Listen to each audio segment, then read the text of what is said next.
Hello everyone, this is Jotto and welcome to my first impressions video for Spellweaver.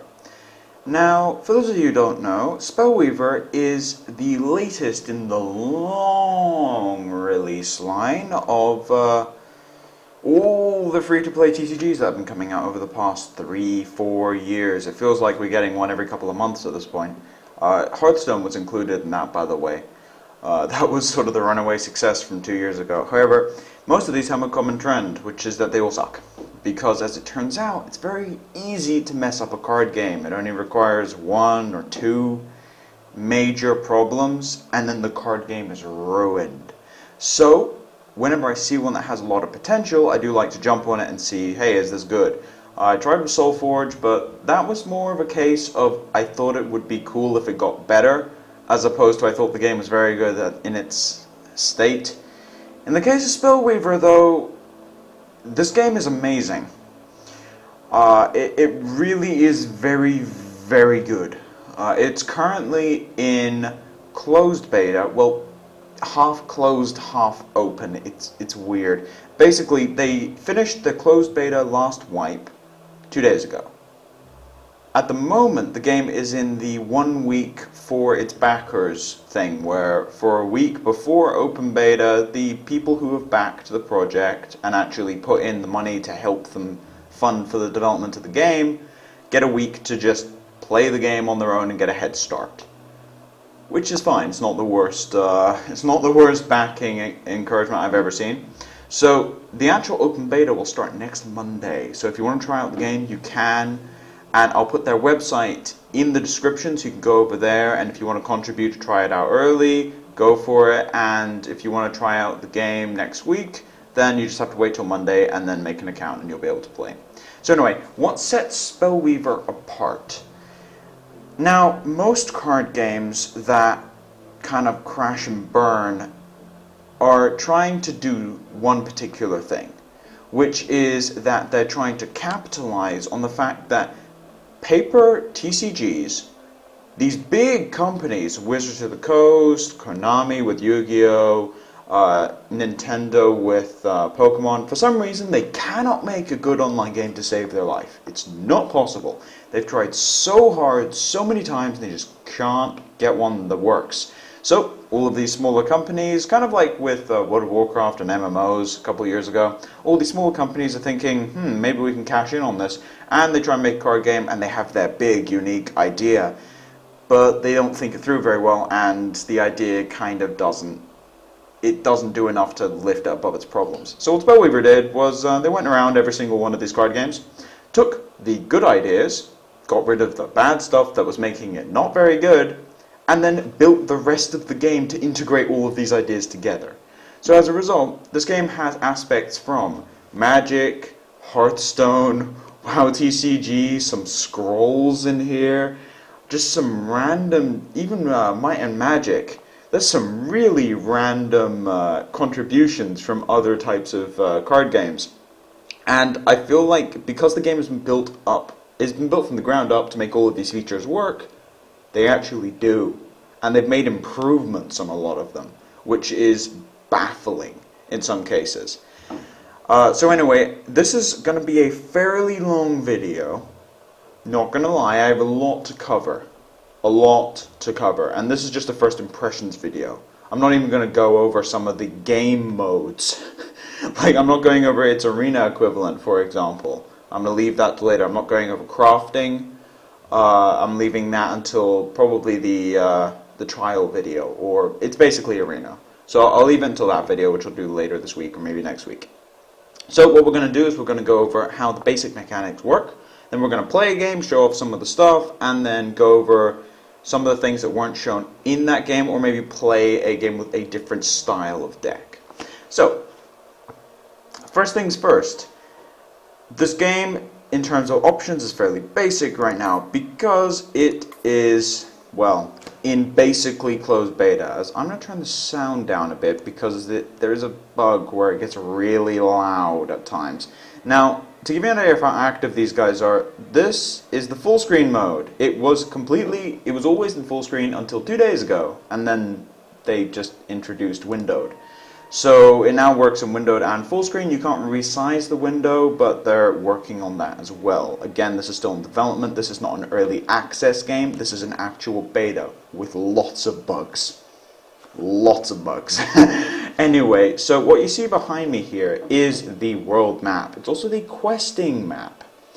Now, there are 6 areas, which are one for each of these 6 factions. Now, the factions function similarly to colors in other games, less so like classes in Hearthstone.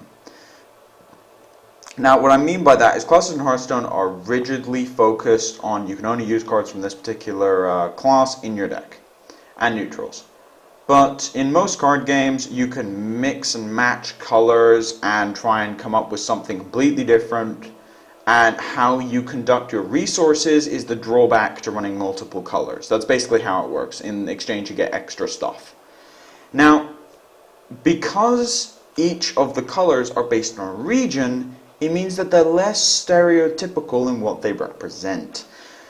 So the 6 particular regions are wisdom over here, nature, order, corruption, rage, and dominion. Now, if you really want to generalize, I wouldn't recommend it. I mean, most people have been calling them just blue, green, white, black, red, purple, because that's the color on the cards. However, these don't really translate over to the way that works in other card games. It's not the standard run-of-the-mill Magic the Gathering. Green has big things, black kills things, and then white heals, stuff like that. It's not quite like that. There are similarities, but it's not quite. They're based on the region. So, for instance, wisdom, which is the blue equivalent in this game, you'd expect to be drawing cards, counter spells, magic, things like that. Yes and no. Yes, there's a lot of magic to do with it, but it's also the center of all the robotic technology. Why? Because there is a literal city on that island with all the robotic technology. Green, for example, in this particular world, is less big, stompy guys and more utilitarian, very, very quick elves because it's a woodland area, things like that. Then black, as an idea, was separated into its 2 core elements because there are very few cards in the game. There's only, I think, 35 to 40 for each faction. So black was separated and completely separated on its aggressive side and on its controlling side. Because black normally is a sort of, you can have all these undead things running around and just attacking, being super aggressive. You have all these abominations. And then there's also the controlling aspect of it. So what they decided to do in Spellweaver was separate this completely. So you've got red being the hyper-aggressive color, you've got black being the sort of aggressive but more utility-based and more sort of decay-based type aggro, where you can kill your opponent's stuff in some regards, you can reanimate things like that. And then black, the other half of black was separated into purple or dominion, which is where a lot of the controlling aspects go, because it's supposed to be an oligarchy. Lore-wise, it's supposed to be an oligarchy where it's just everything is being controlled. That's basically how that works. And it also has a side effect where you've got things like rage, instead of being pure red, has a shamanistic totem type feel to it because it's a lot of tribes. So that's basically how the colors work in this game. They're more akin to a region as opposed to a color identity. I'm not sure I'm not sure whether this is better or worse than just having straight color identity, but there are upsides and downsides. The downsides is it's less rigid in the way the color pie works. It's much easier to break a color pie in a weird way. But that can also be an upside. The other thing is it means that colors are tied together lore-wise completely, basically. So there are plus sides and negatives. I think the positives of being able to design anything really between those races in that region actually does outweigh the negatives.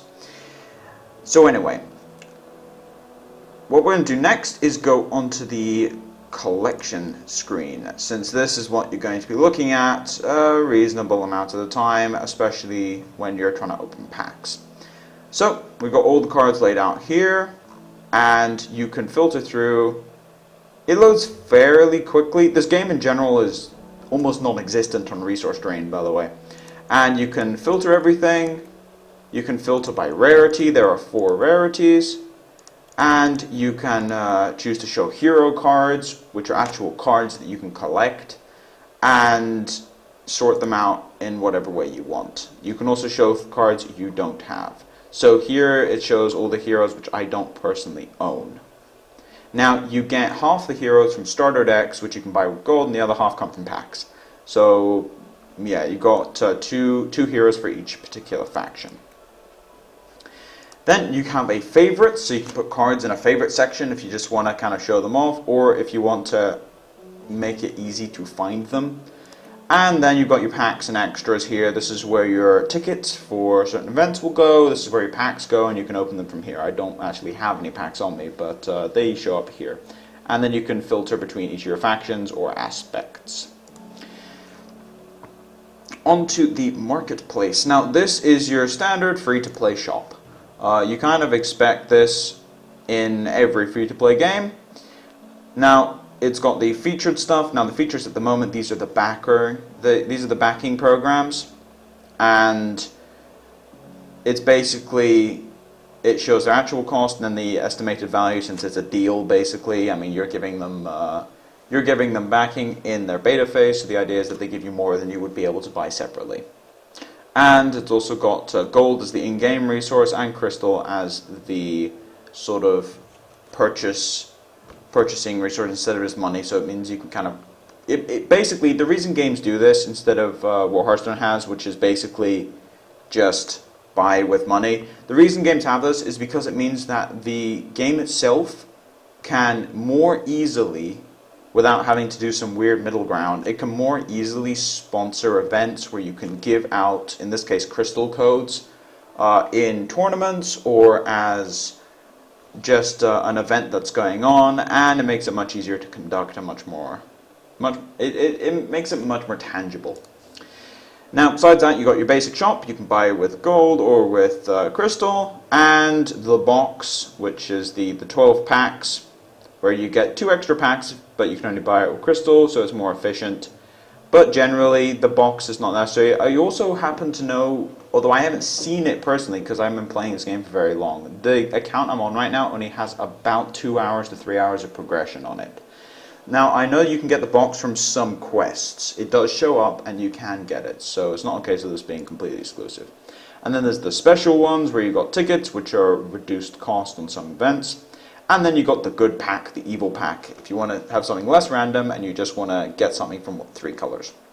So the good pack is Wisdom, Nature, Order, and then the evil pack is Dominion, Corruption, and Rage.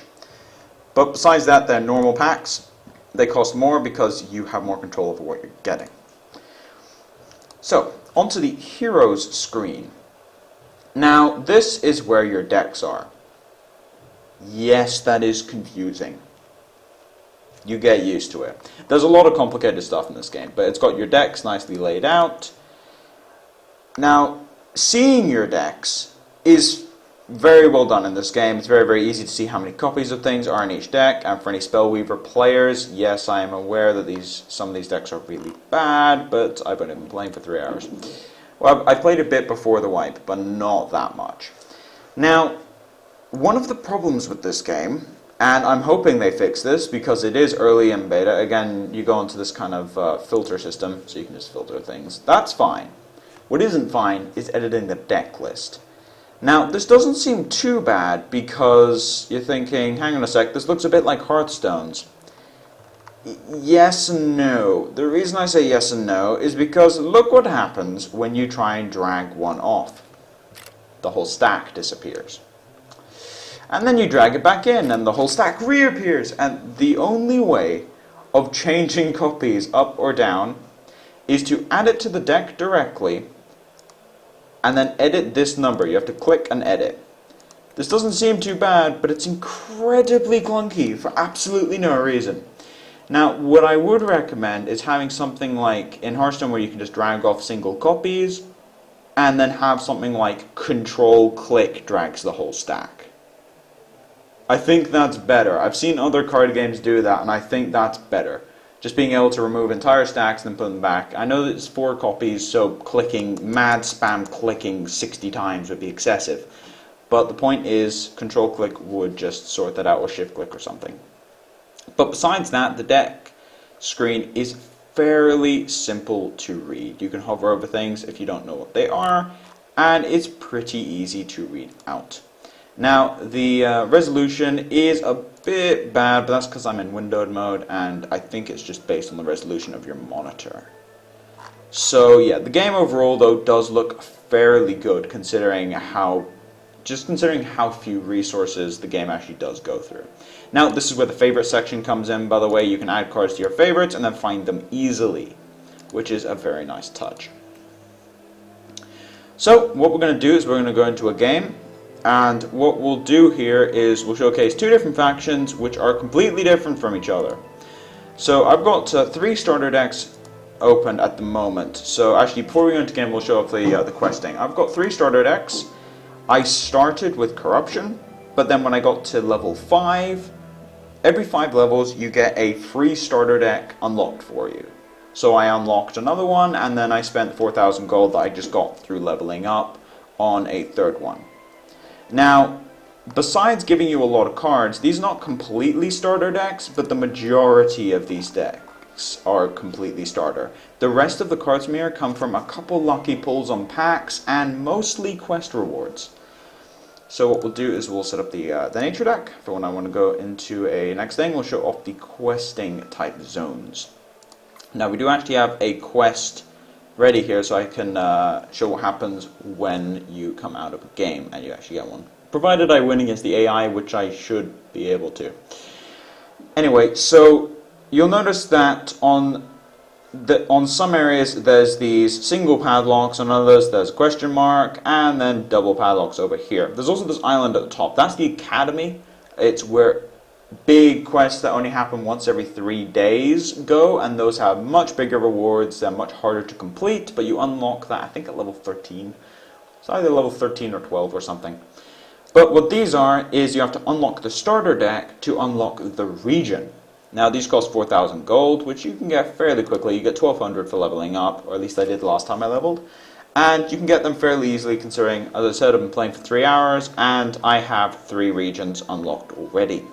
Once you get all 6, all the questing is open, and a random region will respawn a quest every 8 hours. I don't know if it's just one random region or it's multiple, but I know that quests refresh every 8 hours, and it's random which region it shows up in. Now, when a quest shows up, there's 2 different types of quests.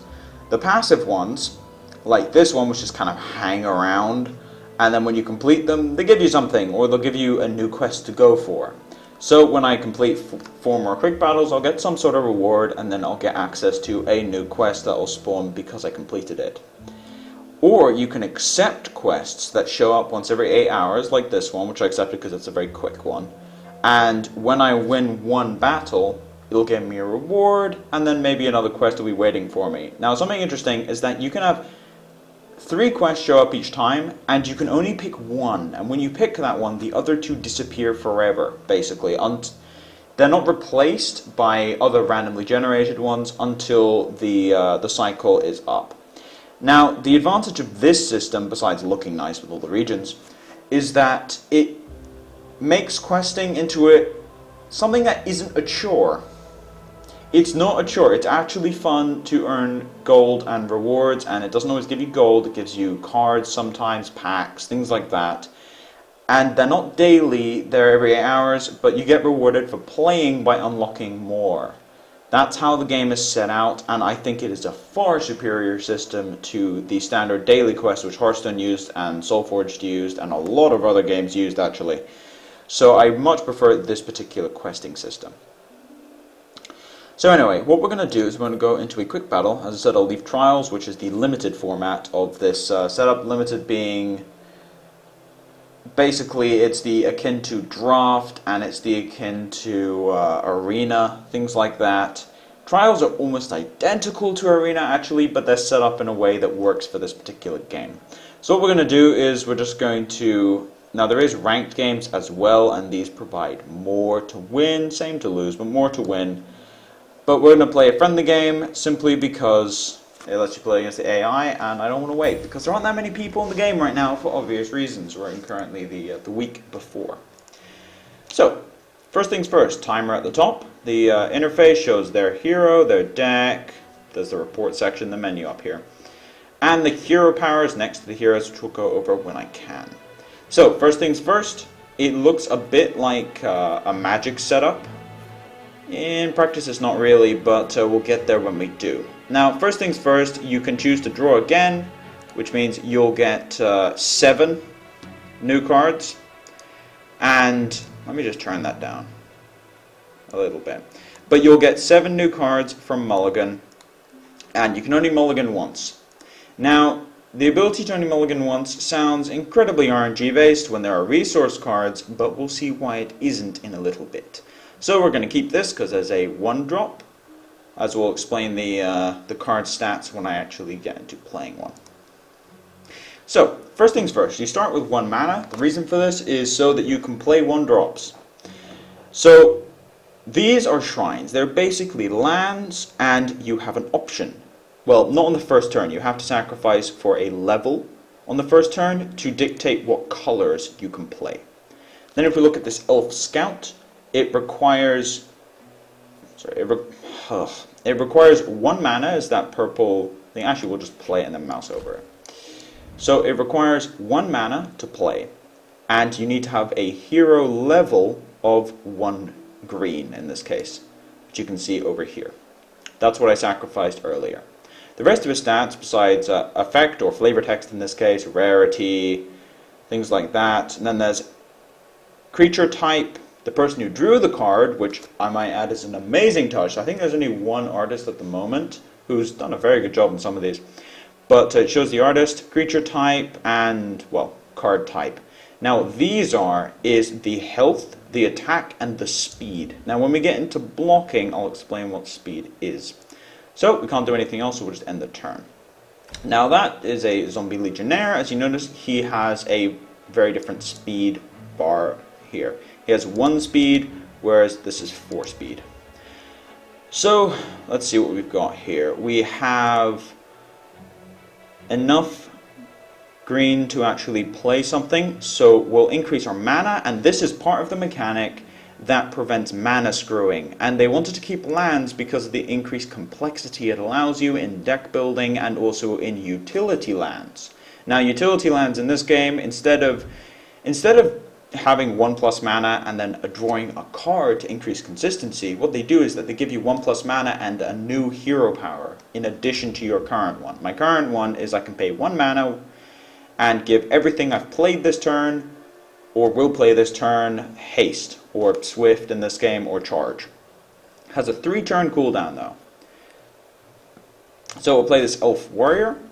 Now, one problem about this interface is that the attack numbers are so much smaller than the health numbers. This gets a bit annoying, and I'll explain why if we see an energy creature, or in the second game where we'll play a deck that's more based on energy and a bit more advanced mechanics. So we're going to attack here. There is an attack phase like in Magic. However, the attacks work a bit differently. So for instance, if I wanted to, which I don't because this would not go well, I can attack his creatures directly, more like you can in Hearthstone. Now this is where speed comes into it. I have 4 speed and he has 1 speed. So if we just look at their definition for speed, basically you can't attack or block anything that has more speed than you. So in this case, because I have 4 speed and he has 1 speed, I can just dart around him and attack him immediately.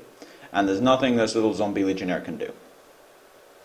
Now, his hero power affects my creature's speed until the end of turn, which means he can get past things. Now, in this case, he can't really, because I still have 2 extra speed, so we'll block here. I don't personally think this is a good play, but just to show it off, you can block attacks coming in, because I have 2 speed, he has 1 speed, and then they trade. So, if we look at some of the cards in hand, we have a 3-drop in Brother of Arms, but I need an extra resource. So what we'll do is we'll get a nature level, play Brother of Arms, and when Brother of Arms comes into play, it gets another one from my deck and puts it on the board. However, when Brother of Arms dies, everything on the board with Brother of Arms as the name also dies. And then we can attack, and then pass the turn. Now, I'm hoping I don't draw a land next turn so I can actually show you the Divine Offering mechanic. And I did. Alright, so we'll wait until we're a bit more mana screwed. Alright, so this is a Rotting Remains. Whenever he engages in combat, he gets a weakness emblem. Now, weakness emblems give -1/-1 permanently, and might emblems give +1/+1. So we're going to increase our resources and then play an elf commander, which makes all of my elves unblockable, which does exactly what you'd think it does. It makes everything unblockable. Now, we've got a couple things we can do here.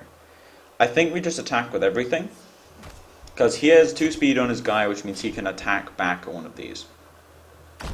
And if one of them dies, they both die. Oh, using a Noxious Fumes to give it -2/-2. Now, I'm not going to block this because I want to keep my elf commander alive.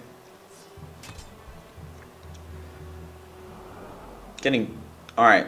This is where mana systems tend to just die.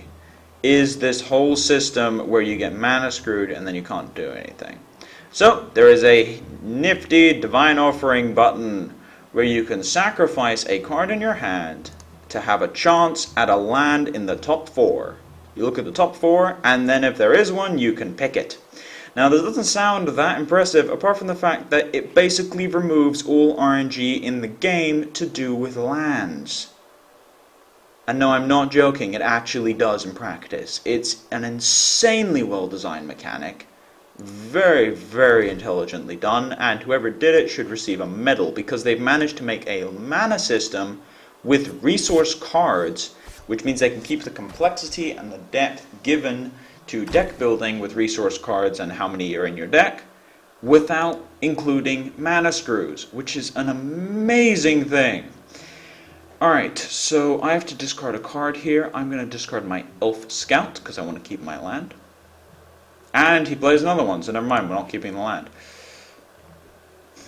Now, granted, you have to discard to get a new land, but the point is that lands do not cost you cards. That's the idea. Now, what we can do here is, this is something I can actually explain. These guys are flying. Now, they are on the support line. If you look at the board, there are 2 lines. I actually have a support line card. So, this is the support line. Now, you can move things backwards and forwards from the support line. So what is the support line? The support line is a line where you can't be attacked directly with creatures. You can be removed by removal cards, but you can't be attacked.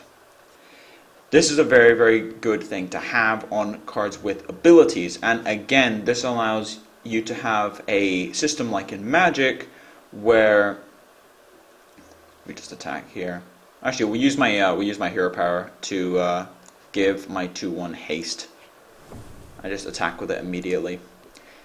So what it allows you to do is have a combat system that blends Magic's sort of dedication to when you have to attack and Hearthstone's ability to attack whatever you like, but it allows you to keep the system of having abilities on cards that you want to protect.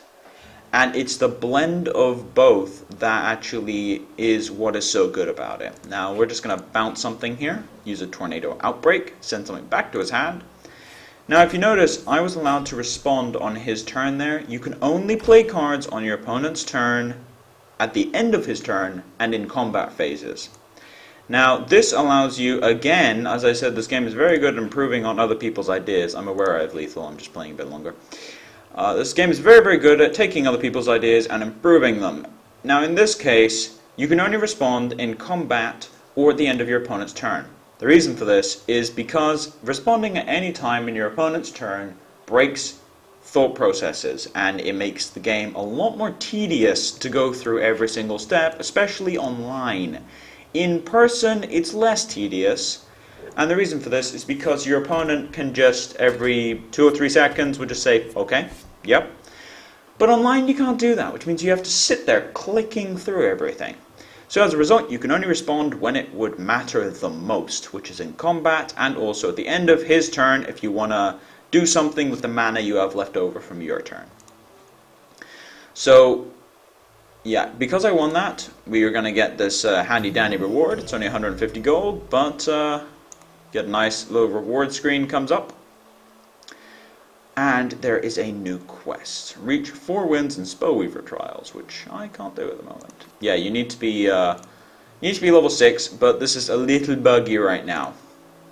Kind of expected, to be honest. It's a bit buggy, but yeah, this game is not the most polished at the moment because it is in fact in beta.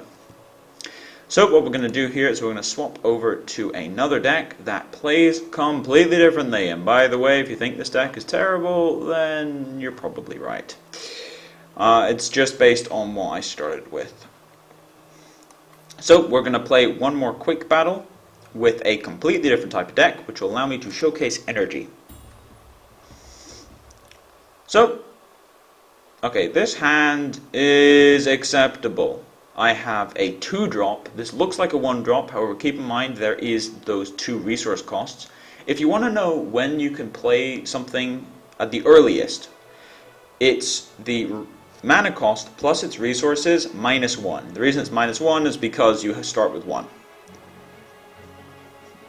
Now, the reason that they've decided to go with this whole some cards take multiple types of resources thing is twofold. First of all, it means that you can't as easily make multicolor decks with certain cards, which punishes you slightly when you're trying to put in the most powerful cards of a certain color into just a splash into another deck. So we'll get another wisdom level here so that I can play a golem.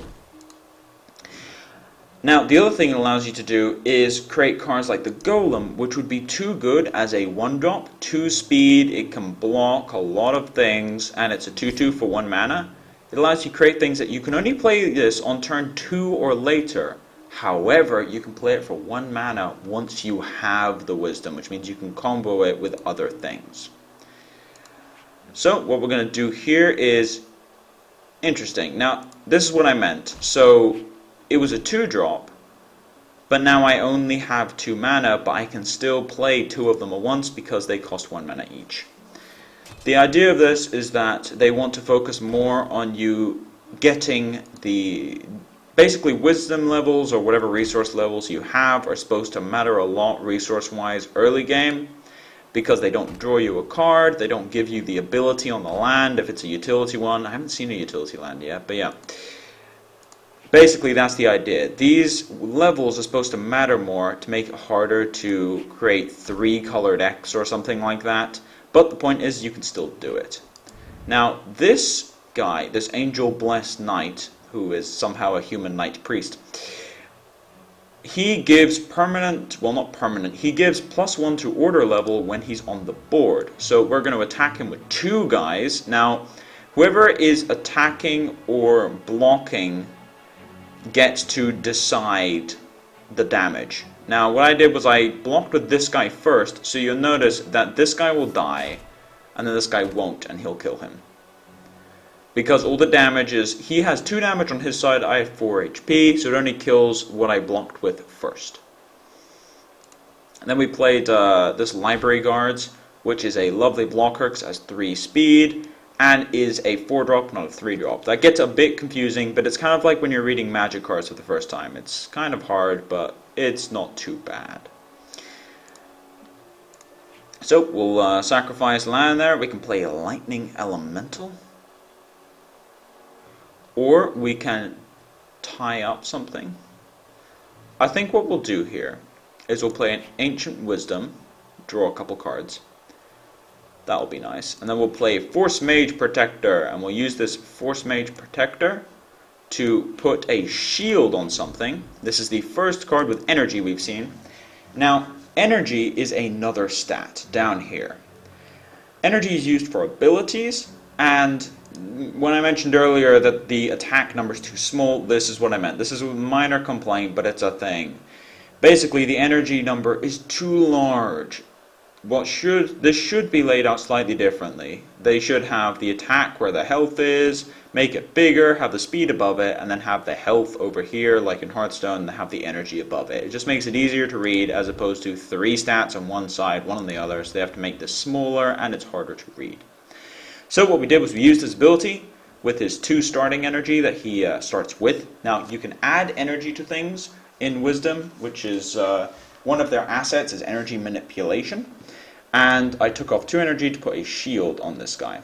Now what we'll see when I attack is I'll attack with this guy first, then this guy, so that the guy with the shield will take the damage, and we'll attack him here.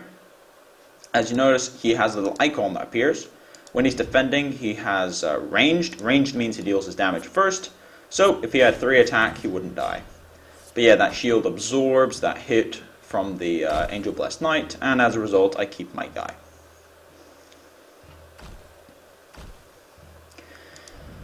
Sunburst Priest has Lifebound.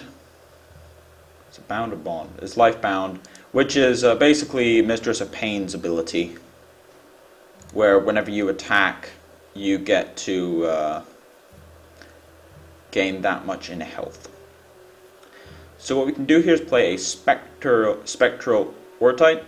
Now this is a 2-3 for 2 to make it easier to read, but its attack is equal to its energy. So if you can drain its energy, I'm not sure if there's a way of doing that, but basically the idea is you increase its energy and then it gets really big. Then we're going to use a Flash Freeze to deal 1 damage to his guy to knock it out. And we'll attack with this so it doesn't die, and then just attack the face with the other 3. Now when you attack with things, they can't block on the following turn, but I do still have this blocker up here who is flying. Now the flying attribute, which I should have explained the last game, actually allows you to attack from the support row and block from the support row. Normally you can't. There has to be some sort of drawback, right? Oh, we have a Dust Titan. Dust Titans are very, very powerful, but they also cost a lot of resources. Another library guards. Now what we can do here is show off an artifact. So this is a permanent thing that ends up on the board, and it has an ability where I can spend 2 mana, no energy, this is an actual mana ability. I can spend 2 mana, make it a 4/3 with 3 speed that can attack, and I can do that until the end of turn. So at the end of the turn, it'll become an artifact again. This is very, very good for surprise attacks, because you can spend basically 5 mana to attack immediately, and it makes it very hard to remove, since it becomes an artifact again. Now there is certain artifact removal, and on top of that, there is also the fact that you have to spend 2 mana each time you want to use it. Now we are going to go ahead and sacrifice something. We'll sacrifice something I've already used. Get a land. And this game's coming to an end, but I want to show off some cooler stuff. So what we'll do here is play a Dust Titan for 6 mana. This is one of those things where you can put any amount of mana you want in here. Big Dust Titan. Costs 3 different resources to actually be able to play him, and you can play any amount of mana into this guy. And his energy is equal to the amount of mana you put into him, and then his attack and HP is equal to the energy. Now the interesting thing about this guy is you can spend 2 energy to shock something. Now shock makes them unable to attack or block, and it means that next turn they will be unable to attack or block as well, I think. Does it work that way? I'm pretty sure. So yeah, he's currently exhausted, which means he's already attacked, but he actually hasn't. He just didn't ready up because he got shocked. So what we'll do here is I want to try and find a... there it was there, if you can see it. I want to try and find some energy manipulation here. I want to do something cool, because this deck has some really cool stuff in it. Granted, a lot of it isn't good, but the point is that it's cool, so I want to show it off. So what we'll do here is just make sure his board is clear. As you see, I can't attack this because my speed isn't high enough. So what we'll do is we'll use this guy, whose speed is high enough. What I'm waiting for is the crazy Foundry Engineers Automaton Manufacturing combo, as I like to call it.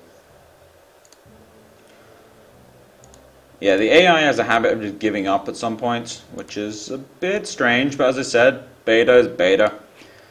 So we're going to put down a charged aurite. Now, charged aurites are very interesting. They are a 1 mana, 1 resource card. 2 speeds, okay, very low on stats, 1 energy. Now the difference is with this card that it's flying, so it can be in the support row, so it's hard to attack. This thing is also in the support row. Now I can move anything to the support row if I wanted to avoid attack.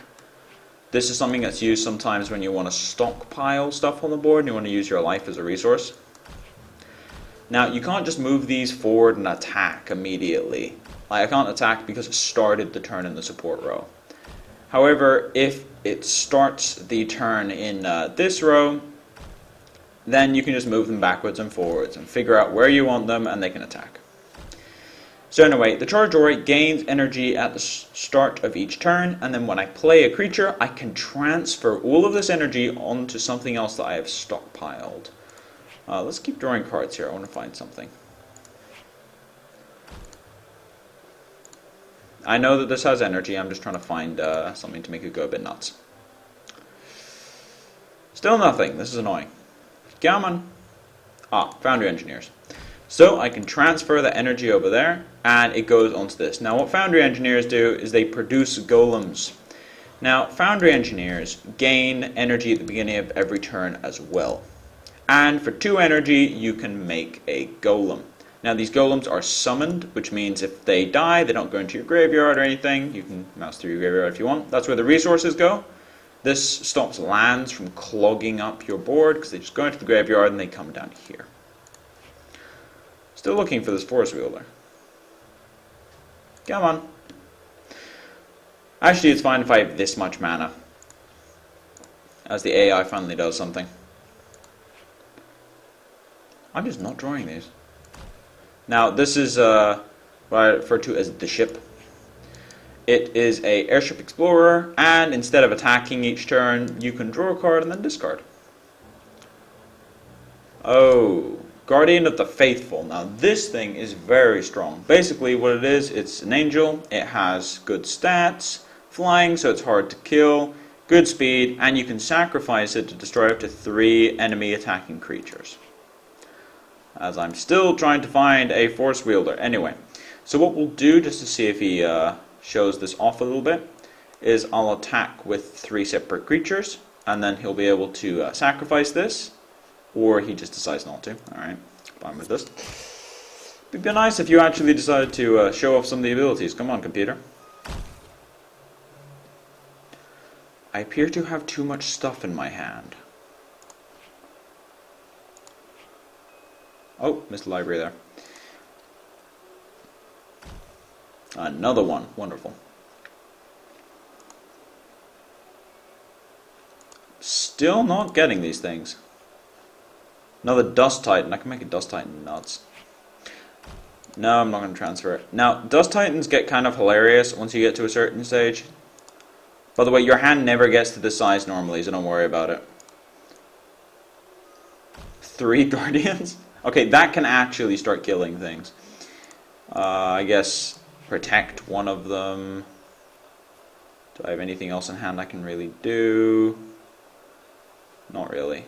Actually, I can make the lamp and then block one of them and then save both of my guys. Well, I lose the lamp, but yeah.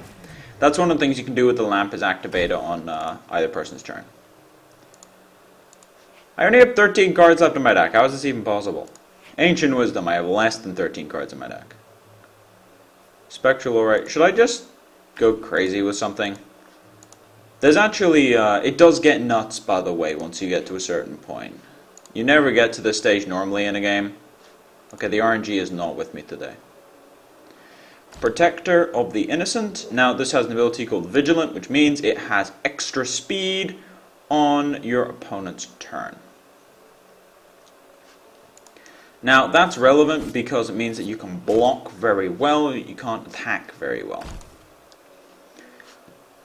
Oh, geez. Alright. Aha! Okay, Force Wielder. Now, Force Wielder's ability allows me to put any amount of mana straight into energy. So what we're going to do here is I could pump out 1,000,000 golems, or I'm just going to pump out an orite as much as possible. And we're going to make a ridiculously large Dust Titan. Playing some Sleeps. Sleeps are an interesting card. It makes a creature speed 0, which means it can't even attack or block whatsoever. And at the end of each, well, once each turn? Yeah. At the beginning of each turn, it ticks down 1 energy. So it only stops them from attacking once or twice. Now what we can do here is, if we wanted to, is just make a few more golems. Draw through my deck one last time for the sake of it. Discard some more stuff.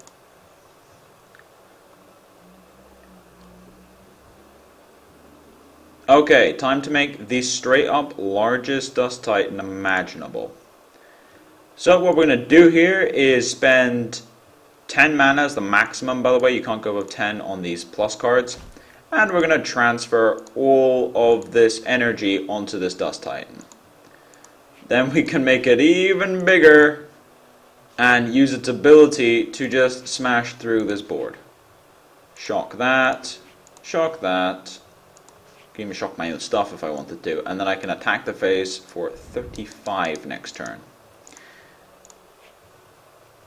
So that's the kind of energy manipulation I was talking about as he just destroys it. Alright, I see how it is. I see how it is. So instead, what we're going to do here is... I have to draw my other Force Wielder. That's actually relevant, by the way, because... let's see, can we actually kill him here? Well, besides through all of this stuff. Play many Lightning Elementals. Now, Lightning Elementals are very fast. They also have an ability where when you play them, they shock things. So we're just going to shock his entire board with all these Lightning Elementals I've had stockpiled up. You see the board gets smaller and smaller. And the Spectral Orite has an ability, as I mentioned earlier, its attack is equal to its energy. So we're going to just straight up attack with this, I think. This is one of those moments where I just can't kill him in a fancy way. Yeah, this is going to get annoying. Alright, but basically you get the idea. This is the kind of stuff you can do if you really want to go nuts. Although in practice you really don't have to. This is a much more complicated deck to play. As I just lose because I deck myself. But that's the kind of stuff you can pull off for fun if you really want to. However, that's not always the best way of playing, as I think a lot of card games will know at this point. But anyway, so pretty much in conclusion, as you may have noticed when just playing those games, the game itself is designed to reduce RNG to almost nothing. And as a result, you've got a game which is very appealing to people who love being competitive. The interesting thing is, are they going to be able to balance being competitive with being easier for new players to come in to the game? So far, I think yes, because they've got their world map, they have what they're questing, they've got trials, things like that, and it's interesting. But we'll have to see. It's very easy to mess up. And I'm very much hoping that they don't mess it up, because it's something that I really do want to see succeed, because I think this game is very good. It's one of the best card games I've played in a couple of years. It's not that comparable to Hearthstone, to be honest. The reason for that is because while Hearthstone is based on being accessible, being very accessible, and just being... Hearthstone was a game built from the ground up, then was a card game. What I mean is that it's a game first. It's designed to be fun, designed to be a bit of a time waster sometimes. You can pick up and play it whenever you like. Whereas Spellweaver is more designed as a card game that's supposed to work online. So there are some things that they have which can only work online. Things like look at the top cards of your deck and then shuffle immediately, and it's always random. So things like that are very, very well done, and it's supposed to be a digital card game that actually works, which are very, very few and far between. Whereas I said, Blizzard have had huge success with Hearthstone because it's got a lot of things that work with games just in the card game genre. And that works far better as a game because, well, it's a game. For lack of a better term, it's a game, so therefore gamey type things do work in it, and it's much more accessible than most card games. But if this game continues in the way it is, I think it will be successful. I think it's going to be a very, very good game. Now, I'm going to keep covering this every so often whenever there's anything major that happens. When open beta goes up, I'm probably going to do some sort of like live streaming for it. I probably will anyway before then, because like you can just kind of pick up and do it. I'm happy I didn't have any server issues in this video, by the way, because the servers are a bit unstable right now. Aren't that many people on it, but the servers are a bit unstable. There aren't that many people in the server right now. As you can see, there's a number at the bottom there. There's currently, what, 69? Wow, that's just trolling me. But yeah, there's 69 people in the server at the moment because, well, it's basically just all the people playing from the backers right now. But anyway, thank you for watching my incredibly long first impressions of Spellweaver. If you want to see any more of this, or you want me to go over one particular topic in a lot more depth, then I will do so. Put that in the comments and I will read through all of them and decide what to do on my next Spellweaver coverage video, which will be probably at the end of the week. Now, regarding future type of things with Spellweaver, I don't know if I'm going to end up doing something for Spellweaver in the future. I might. If the game turns out to be as good as it looks like it's going to be, I may do some sort of Spellweaver content once a week or something like that. I'd be fine doing that. I did it with SoulForge for a bit, but that wasn't very good. And I think the reason it wasn't very good is because the game was ugly to look at. This game definitely isn't ugly to look at, and they're actually still updating visuals.